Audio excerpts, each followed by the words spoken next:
то утро Андаманское море казалось необычайно спокойным, словно убаюканным предрассветным туманом.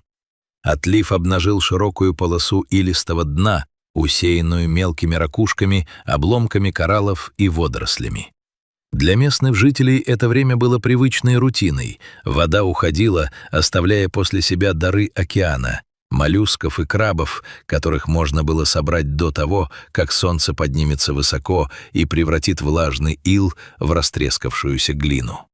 Сири, невысокая женщина в выцветшей голубой кофте с длинными рукавами и вязаной панаме, спасавшей ее от безжалостных лучей, медленно шла по берегу. В одной руке она держала длинный деревянный шест, помогавший удерживать равновесие на скользком иле, в другой — обычное красное пластиковое ведро. Она знала этот берег как свои 5 пальцев. Каждый изгиб, каждую отмель, каждое опасное место, где нога могла уйти глубоко в вязкую трясину. Но в этот день привычный пейзаж нарушил странный силуэт. Вдалеке, у самой кромки отступающей воды, темнело что-то огромное. Сначала Сири подумала, что это выброшенный штормом ствол старого дерева или крупный обломок лодки. Однако, сделав еще несколько шагов, она заметила едва уловимое движение. Тяжелый вздох, похожий на тихий хрип, разнесся над безмолвным побережьем. Сири ускорила шаг, утопая босыми ногами во влажной грязи. По мере приближения ее сердце забилось чаще. Перед ней лежала гигантская морская черепаха. Ее панцирь, покрытый наростами и мелкими ракушками, свидетельствовал о почтенном возрасте и тысячах пройденных миль. Но сейчас это величественное создание было абсолютно беспомощно. Оно лежало на брюхе, полузасыпанное илом, и не могло сдвинуться с места. Подойдя ближе, Сири с ужасом поняла, почему животное оказалось в ловушке. Вокруг шеи черепахи была туго затянута толстая грубая пластиковая веревка, обрывок старой рыболовной снасти, выброшенный кем-то в океан. Каждое движение несчастного существа, каждая попытка освободиться или просто вытянуть голову приводили к тому, что петля затягивалась все сильнее. Черный шнур буквально врезался в нежную кожу, оставляя глубокие следы и практически перекрывая доступ к кислороду. Черепаха тяжело хрипела, ее глаза были полуприкрыты, а ласты безвольно лежали на мокром песке. Было очевидно, что она провела в этой западне не 1 час, а, возможно, и несколько дней, борясь за жизнь в открытом море, пока прилив не выбросил ее на этот пустынный берег. Сири опустилась на колени прямо в грязь рядом с гигантской головой животного. «Тише, маленькая, тише!» — прошептала она на местном диалекте, хотя малышка весила должно быть не меньше 100 килограммов. Времени на раздумье не было. Прилив вернется еще не скоро, а палящее солнце уже начинало припекать.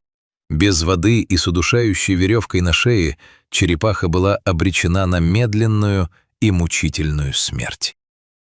Сири судорожно осмотрела свои карманы и ведро. Ни ножа, ни ножниц, ни одного острого инструмента, который мог бы справиться с толстым капроновым канатом. Она огляделась по сторонам. Вокруг только бесконечный ил и редкие камни. Бежать обратно в деревню за инструментами означало потерять драгоценные минуты. Нужно было действовать здесь и сейчас. Взгляд Сири упал на россыпь крупных раковин двустворчатых моллюсков, лежащих неподалеку в грязи. Некоторые из них были расколоты, обнажая острые, как бритва, сколы известкового панциря. Она потянулась и подняла одну из самых крупных раковин. Осторожно провела пальцем по краю. Скол был достаточно острым, чтобы порезать кожу. Это был ее единственный шанс.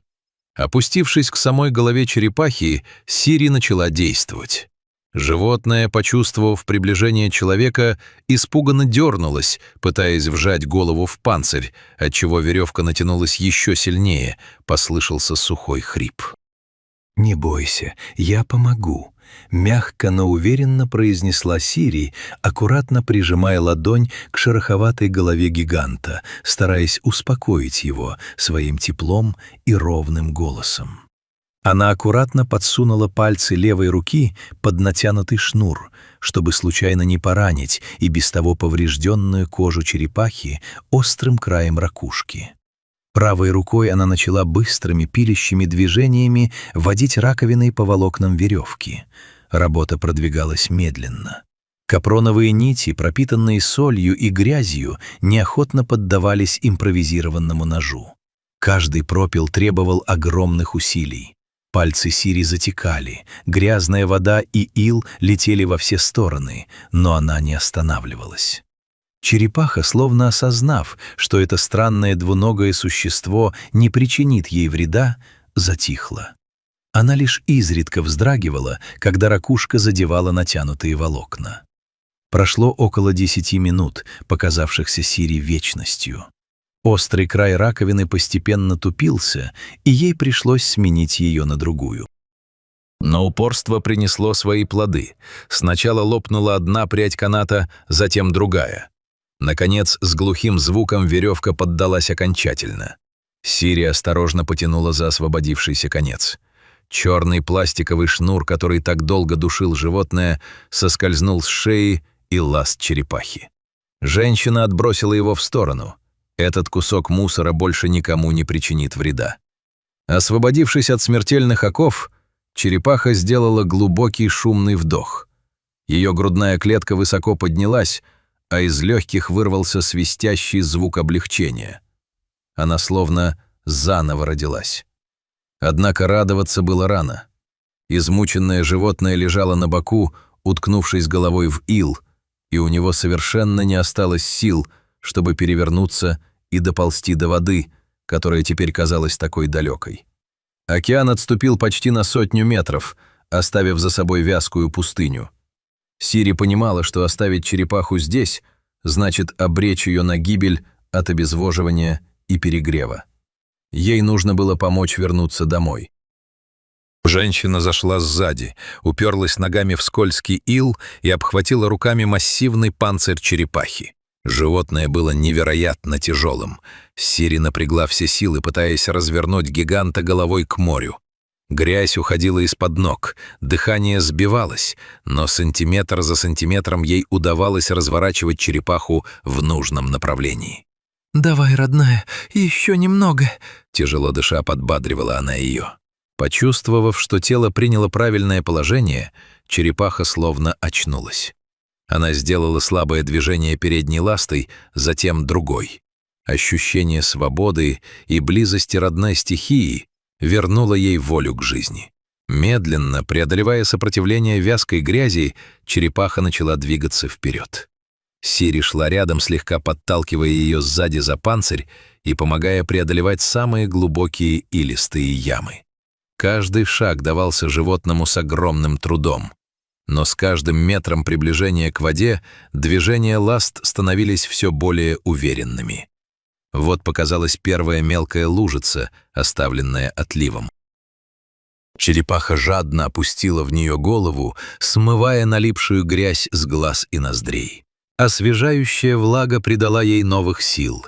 Еще несколько шагов, и они достигли настоящей кромки воды. Мелкие волны начали ласково омывать массивное тело путешественницы. Чувствуя родную стихию, черепаха задвигалась быстрее. Вода подхватила ее тяжелое тело, возвращая ему былую легкость и грацию. Сири остановилась у самой кромки, по колено в воде, наблюдая за своей новой знакомой. Черепаха сделала последний взмах ластами на мелководье, на мгновение задержалась, словно прощаясь со своим спасителем, а затем погрузилась в набегающую волну. Ее темный силуэт быстро растаял в бирюзовой глубине Андаманского моря. Сири стояла на берегу, тяжело дыша. Ее одежда была полностью испачкана в иле, руки дрожали от усталости, а в красном ведре так и не появилось улова. Но на ее лице блуждала счастливая улыбка. Она знала, что сегодня совершила нечто гораздо более важное, чем просто сбор моллюсков. Она подарила жизнь величественному существу, которое теперь снова свободно бороздило безбрежные просторы океана.